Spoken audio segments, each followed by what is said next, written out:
Una fecha. 1 de noviembre de 2019. No un ciberataque. No un paquete de sanciones. No una ruptura diplomática que cortó las conexiones de la noche a la mañana.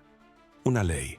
Firmada, publicada y en vigor un martes por la mañana en Moscú, exigiendo que cada proveedor de servicios de Internet que opere en territorio ruso instale equipos especificados por el gobierno, en cada punto donde el tráfico de la red rusa cruzara dentro o fuera del país. Equipos que permitirían a una única autoridad centralizada observar, filtrar, redirigir o cortar el tráfico por completo. A demanda, sin aviso, sin apelación. El Internet no fue diseñado para acomodar este requisito. Fue diseñado específicamente para derrotarlo. Eso es lo que la mayoría de la gente asume. Y esa suposición es completamente incorrecta. Aquí está lo que realmente muestra la ciencia. Un cazador-recolector en la sabana africana hace 50.000 años trabajaba en promedio de 3 a 4 horas al día. Eso es todo, 3 a 4 horas para encontrar comida, mantener herramientas y gestionar el campamento. El resto del tiempo era suyo. El antropólogo Marshall Salins fue el primero en documentar esto en su estudio pionero de 1972, Economía de la Edad de Piedra. Pasó años observando a los Kunsan del desierto de Kalahari, una de las últimas sociedades de cazadores-recolectores que aún viven cerca del estilo de vida humano original. Lo que encontró sorprendió al mundo académico. Estas personas no estaban desesperadas, no estaban constantemente al borde de la inanición, luchando cada hora despiertas solo para sobrevivir. Comían bien, descansaban, tenían más tiempo libre que el trabajador promedio de oficina estadounidense hoy en día. Salins lo llamó la sociedad afluente original, lo que significa que tus antepasados tenían algo de lo que nadie habla. Tenían tiempo de sobra. Horas y horas de tiempo no estructurado, sin agenda, sin llenar. Cada día. Y el cerebro humano no se queda quieto en el tiempo vacío. Nunca lo ha hecho. Empuja, alcanza, busca algo, cualquier cosa. Entonces, ¿qué buscaban? Ahí es donde se vuelve interesante, porque la respuesta no es lo que esperarías, no es simple, no es bonito, y no se quedó pequeño. Lo que los humanos antiguos hicieron con su aburrimiento no solo pasó el tiempo, reconfiguró a la especie. Produjo el primer arte, el primer ritual, las primeras historias jamás contadas. Puede que incluso haya producido la religión misma. Todo lo que nos hace humanos, todo lo que nos separa de cualquier otro animal en este planeta, se puede rastrear hasta esas horas vacías. Comenzó con el aburrimiento, y cambió todo. Vivían en pequeños grupos y fabricaban herramientas de piedra. Las minas no están en esta lista. La extracción subterránea a gran escala, aún menos. Pero hay una mina, y los geólogos lo confirman. Entre las herramientas encontradas en su interior, los investigadores describieron un objeto que les llamó especialmente la atención. Era un mango. Un fragmento de herramienta con un agarre intencionadamente diseñado para la mano. No era una piedra sin pulir, ni un fragmento al azar. Era un objeto hecho por un ser humano que pensaba en la comodidad del trabajo, que entendía la ergonomía miles de años antes de que esta palabra existiera. ¿A dónde iba la ocre extraída? Es una pregunta abierta. La ocre se utilizaba en rituales, para pintar cuerpos, para tratar pieles. Quizás como conservante. Pero la magnitud de la extracción en Ngüeñe sugiere algo más que las necesidades locales de un solo grupo.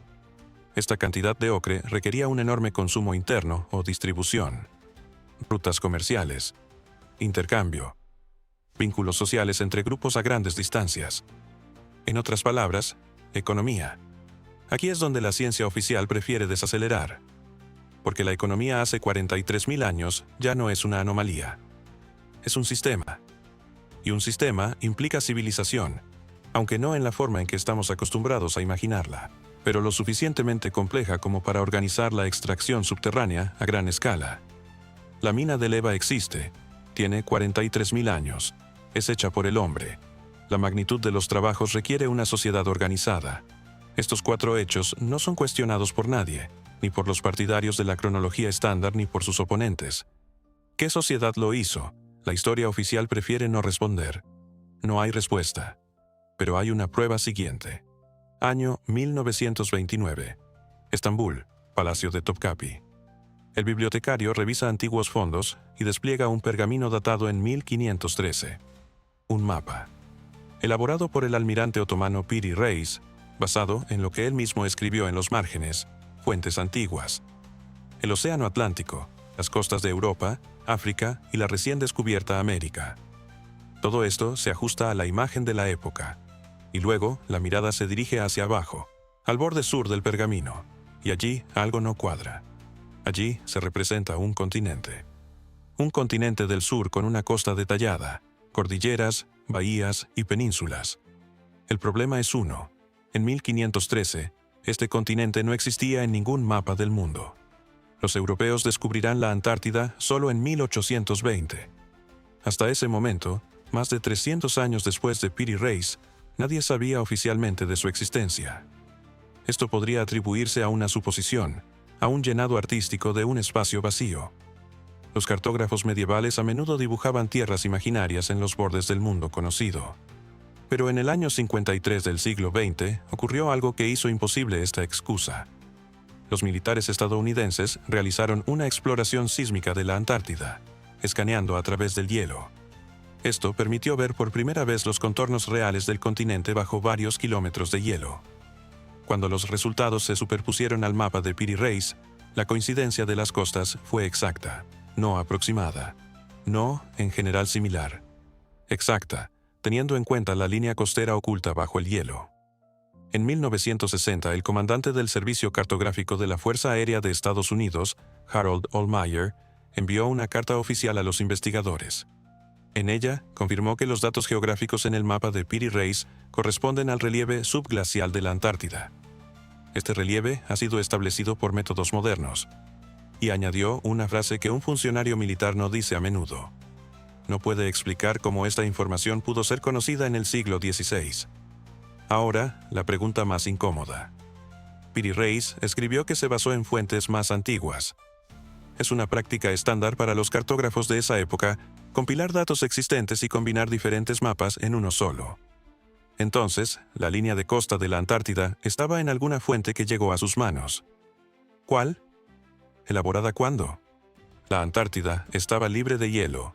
Más precisamente, su costa estaba libre de hielo, por última vez hace unos 10 a 12.000 años. Fue entonces cuando el nivel del hielo era lo suficientemente bajo como para que la línea de costa se viera como en el mapa.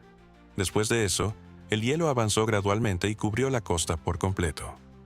Quien dibujó esta línea de costa debió haberla visto sin hielo, o tener acceso a descripciones de quienes la vieron. Esta no es la única rareza del pergamino. En el mismo mapa de Piri Reis se representa América del Sur con una precisión que la cartografía europea alcanzará solo un siglo después. Y, en una línea separada, en el centro del continente austral se dibuja una cordillera. La ciencia europea descubrirá esta cordillera bajo el hielo antártico en el año 52 del siglo XX. En el mapa de 1513 ya está presente. La ciencia oficial en general evita hablar directamente de este documento. Las versiones son diversas: error de interpretación, coincidencia accidental, exageración del significado de la similitud parcial. Pero todas estas versiones se enfrentan a un hecho. El mapa fue revisado por cartógrafos militares, geodestas y geólogos contemporáneos. Ninguno de ellos encontró una manera de explicar la precisión de los datos con herramientas del siglo XVI. Hay exactamente dos salidas de este callejón sin salida. O Piri Reis tuvo fuentes que fueron creadas cuando la Antártida aún no estaba cubierta de hielo, y eso nos lleva a 10 a 12.000 años en el pasado, como mínimo. O estas fuentes fueron creadas por una civilización que poseía tecnologías de cartografía incompatibles con lo que sabemos de este periodo de la historia. Nadie ha propuesto una tercera opción hasta ahora. El pergamino se guarda en Estambul. Se puede ver, se puede estudiar. No ha desaparecido en casi 500 años.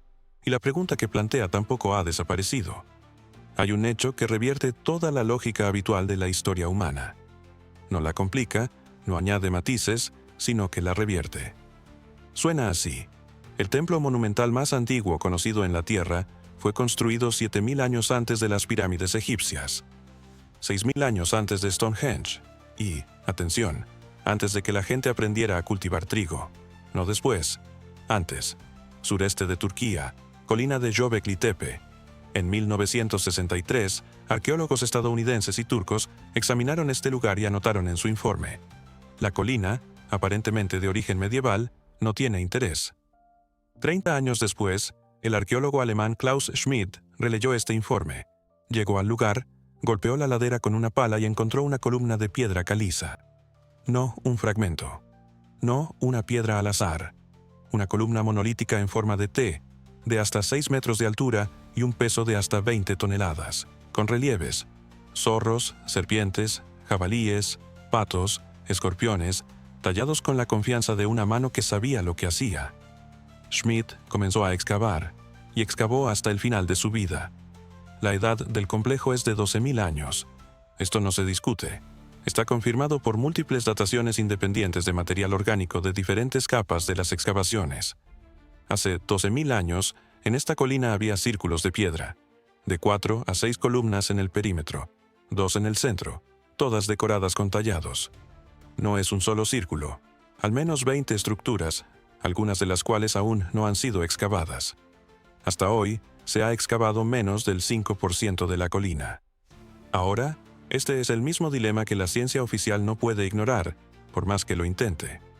Hace 12.000 años, según la cronología aceptada, las personas en esta región eran cazadores-recolectores. La agricultura aparecerá aquí aproximadamente 1000 años después de la construcción de Göbekli Tepe.